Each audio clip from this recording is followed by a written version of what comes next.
നമുക്ക് ഇറച്ചിക്കറിയുടെ അതേ രുചിയിൽ ഒരു സോയാക്കറി ഒന്ന് വെച്ച് നോക്കിയാലോ. ചൂടുവെള്ളം ഒഴിച്ചു കൊടുക്കാം. ഒരു 2 സവോള അരിഞ്ഞത്, ഒരു 2 പച്ചമുളക്, ഒരു തക്കാളി, ഇഞ്ചി വെളുത്തുള്ളി ചതച്ച, 1/4 സ്പൂൺ മഞ്ഞൾപ്പൊടി ചേർത്തു, 1 സ്പൂൺ കാശ്മീരി മുളക് പൊടി, ഒരു എരിവുള്ള മുളക് പൊടി, 3 സ്പൂൺ മല്ലിപ്പൊടി, കുരുമുളക് പൊടി, 1/2 സ്പൂൺ ഗരം മസാല. നമുക്ക് ആവശ്യത്തിനുള്ള ഉപ്പിട്ട് കൊടുക്കും. കുറച്ച് വെളിച്ചെണ്ണ ഒഴിച്ച് നല്ലപോലെ ഒന്ന് മിക്സ് ചെയ്തെടുക്കാം. നമുക്ക് ആവശ്യത്തിനുള്ള വെള്ളം ഒഴിച്ചു കൊടുക്കാം. 1 കപ്പ് തേങ്ങ തിരുമ്മി എടുത്തിട്ടുണ്ട്.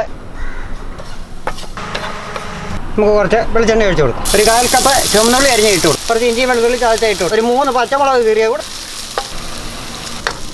1 സ്പൂൺ മുളക് പൊടി, 1 സ്പൂൺ മല്ലിപ്പൊടി, കുരുമുളക് പൊടി ഇട്ടു. വറുത്തരച്ച് എടുത്തിട്ടുള്ള തേങ്ങ ഇതിലേക്ക് ചേർത്ത് കൊടുക്കാം.